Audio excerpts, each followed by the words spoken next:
Hello everyone, this is me, the AIR 62 of NEET 2025, Rishika Chaudhary, along with a score of 653 out of 720. Like we all know, the early you start, the better you achieve. तो इसीलिए मैं एक foundation student हूँ. मैंने 11th-12th foundation की है NEET के लिए, क्योंकि मैंने सुना है कि for NEET we have to require a strong grasp over the entire syllabus. ठीक है, इसलिए मैंने खुद को एक अर्ली स्टार्ट दिया, एक अर्ली जर्नी मैंने अपनी बिगिन की as a foundation student of 11th and 12th. ठीक है, अब बात करते हैं कि नीट के पेपर में होता क्या क्या है, क्या क्या कंटेंट होता है, क्या क्या सब्जेक्ट होते हैं. तो ये बेसिक्स तो अपने वैसे सब जानते हैं, लेकिन इनकी एक डिटेल से बात करते हैं.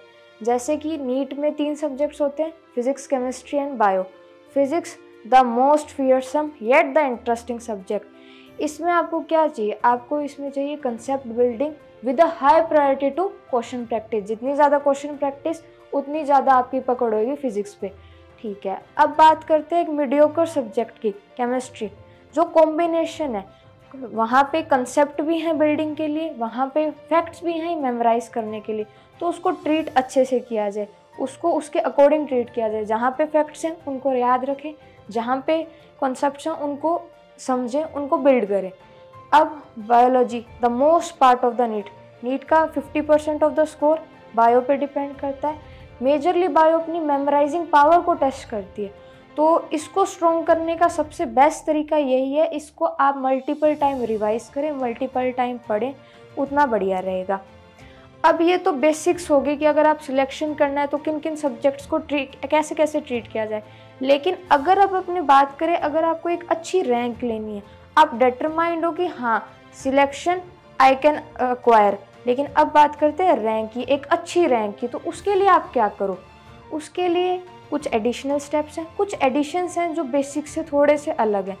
बायोलॉजी के एनसीईआरटी अपने सब पढ़ते हैं, अपने उसको बाय हार्ट रीड करते हैं, सब कुछ पढ़ते हैं उसमें, लेकिन अपने नेग्लेक्ट किसको करते हैं, फिजिक्स केमिस्ट्री की एनसीईआरटी को. To have a good rank आपको फिजिक्स केमिस्ट्री की एनसीईआरटी को भी उतना ही प्रायोरिटी देनी पड़ेगी जितनी आप बायोलॉजी की एनसीईआरटी को देते हो. वो तीनों एनसीईआरटीज, फिजिक्स, केमिस्ट्री, बायो की एनसीईआरटीज आपके सेम लेवल पे, सेम प्रायोरिटी पे होनी चाहिए.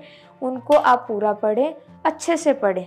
ठीक है, इसके अलावा बात करते हैं कि बायो में भी अपने फिजिक्स के अपने क्वेश्चंस बहुत सॉल्व करते हैं, अपने केमिस्ट्री के क्वेश्चंस बहुत सॉल्व करते हैं, बहुत प्रैक्टिस करते हैं उनके लिए. लेकिन जब बायो की बात आती है तब उसमें अपने क्वेश्चन प्रैक्टिस का थोड़ा सा कहीं ना कहीं लैक छोड़ देते हैं, जो अपने मिस करते हैं कि बायो में अगर हमें याद होगा तो हम कर देंगे, नहीं होगा तो कुछ नहीं. पर नहीं, ऐसा नहीं है. बायो के क्वेश्चन प्रैक्टिस भी बहुत ज़्यादा इंपॉर्टेंट है. उससे आपको पता चलेगा कि जो आप कंटेंट पढ़ रहे हो उसमें अगर क्वेश्चन बिल्डअप होंगे, उन पैराग्राफ में से अगर क्वेश्चन बिल्ड होंगे तो किस टाइप से होंगे. तो बायो को भी क्वेश्चन प्रैक्टिस का चांस ज़रूर दिया जाए. दूसरी बात, बायो में अपने कई बार ज़्यादा बाइसेस कर देते हैं, सिर्फ एनसीईआरटी पे फोकस रखते हैं. अभी मैंने ये फिजिक्स केमिस्ट्री के तो ये कहा कि उनकी एनसीईआरटी पे फोकस किया जाए, लेकिन अब मैं बायो के लिए ये कह रही हूँ उनकी एनसीईआरटी के साथ साथ उनके नोट्स पे ज़्यादा फोकस और दिया जाए, क्योंकि उनको हम मोस्टली नेग्लेक्ट करके रखते हैं, जो कि एक अच्छी बात नहीं है. इस बार का नीट 2025 का पेपर देखते हुए तो हम ये तो नहीं कह सकते कि bio is all about NCERT. उसके लिए कुछ ना कुछ एक्स्ट्रा एफर्ट्स करने पड़ेंगे. उसके लिए अपने क्या कर सकते हैं, नोट्स. तो नोट्स पे एक एक्स्ट्रा थोड़ा सा टाइम दिया जाए, जिससे आपकी मेन प्रॉब्लम क्या सॉल्व हुई, जो ट्रिकी क्वेश्चन, जो अनसीन क्वेश्चन है बायो के, वो आपके सॉल्व होंगे.